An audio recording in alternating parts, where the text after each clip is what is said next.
मेरे YouTube channel में आपका स्वागत है। आइए सीखते हैं वॉइस वाच्य।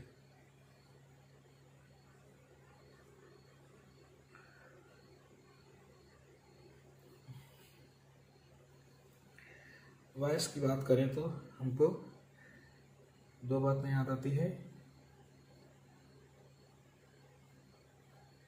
Active and passive voice.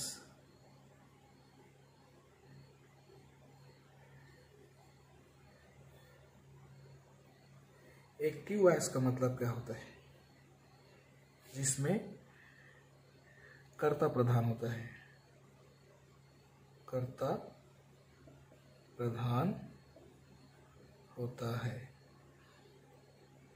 और जिसमें कर्म प्रधान होता है,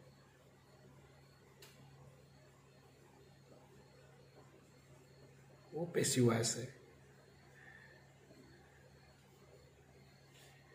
यहाँ पर एक्टिव वॉइस में सब्जेक्ट, जिसको हम कर्ता कह रहे हैं, सब्जेक्ट ही डूअर होता है, करने वाला होता है।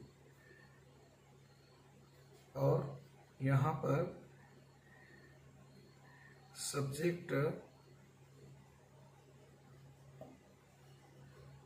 डूअर है ऐसा प्रतीत होता है या ऐसा दिखाया जाता है, लेकिन प्रधान कौन होता है? कर्म होता है। कुछ उदाहरणों से इनको हम समझेंगे, जैसे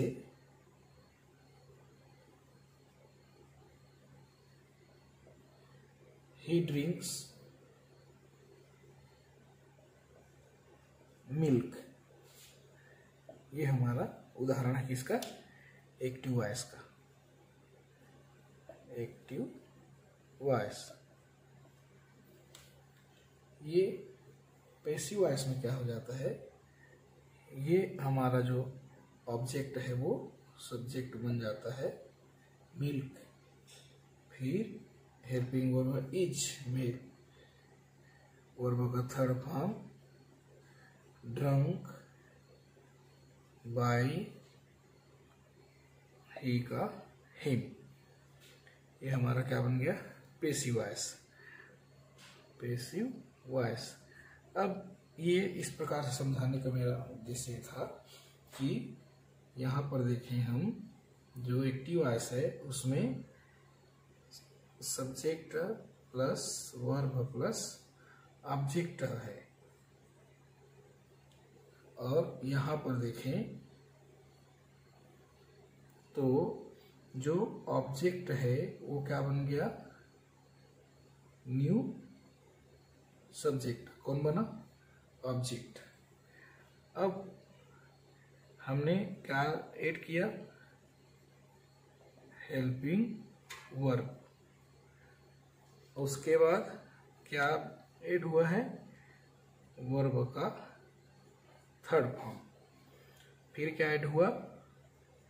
बाई। और उसके बाद जो सब्जेक्ट है वो क्या बन गया? New object. ये चीज हमको ध्यान में देना है। तो कितनी बातें हो गई? पहली बात ये कि जो ऑब्जेक्ट है न्यू सब्जेक्ट बन गया। दूसरी बात, हेल्पिंग वर्ब यूज किए। तीसरी बात, क्रिया का तीसरा रूप लिखे। चौथी बात, बाय का यूज किया। और पांचवी बात, जो सब्जेक्ट था वो न्यू ऑब्जेक्ट में परिवर्तित हो गया। तो मूल रूप से देखें तो यही 5 बातें हमको ध्यान में रखनी है। अब हम दूसरा उदाहरण से उसी चीज को समझने का प्रयास करते हैं। एक्टिव वॉइस, और इसका एग्जांपल है Amaira writes a letter. Amaira writes a letter. तो ये पैसिव वॉइस में क्या हो जाएगा? Passive voice. पैसिव वॉइस में क्या बन गया ये देखिए,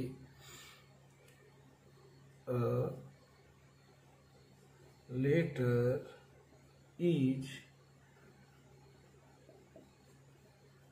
written by अमायरा। ये एक अन्य उदाहरण देते हैं।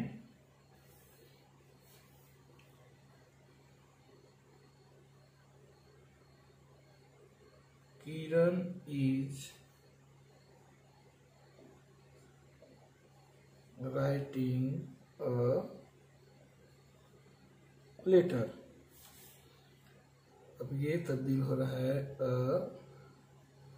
Letter is written by Kiran. एक अन्य उदाहरण लेते हैं।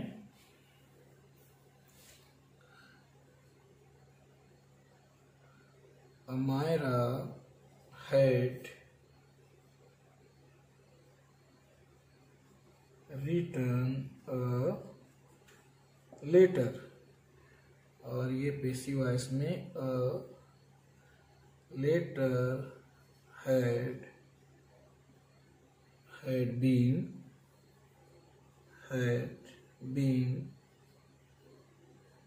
written by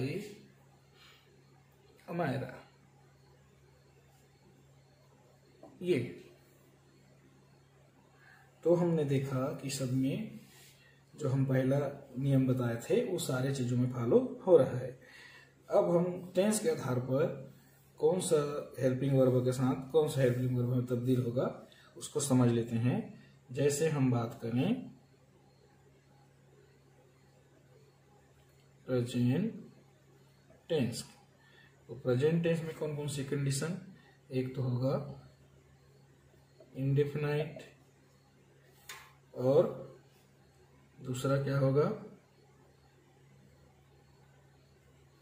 continuous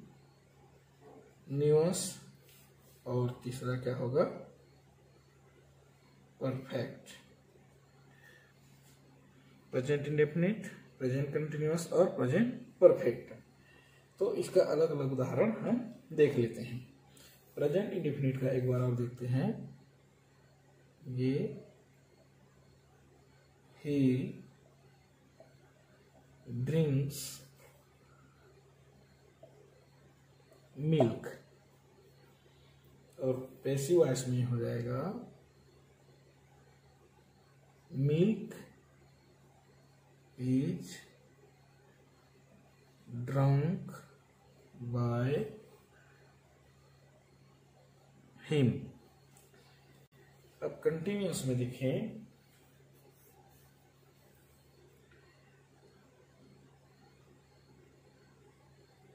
Kiran is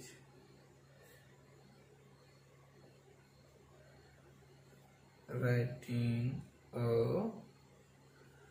letter.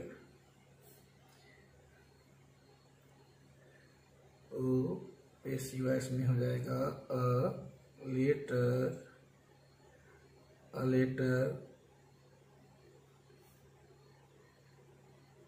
Is being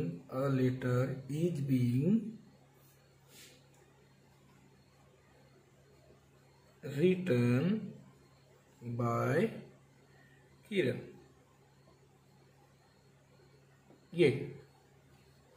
ये परिवर्तन आया, इसको ध्यान में रखना है। और फिर परफेक्ट में देखें,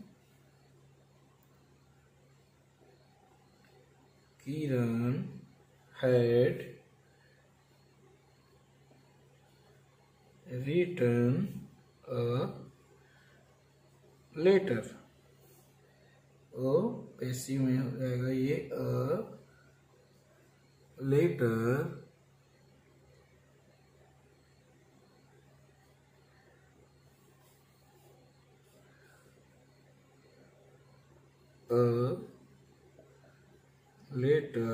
is a letter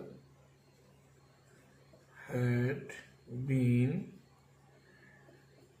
written by Kiran. तो हमने देखा, उसको हम सरसरी तौर पे यहाँ लिख लेते हैं। क्या देखा हमने कि जो एस या ईएस फ्यूचर इंडेफिनिट में है, जैसे ही विल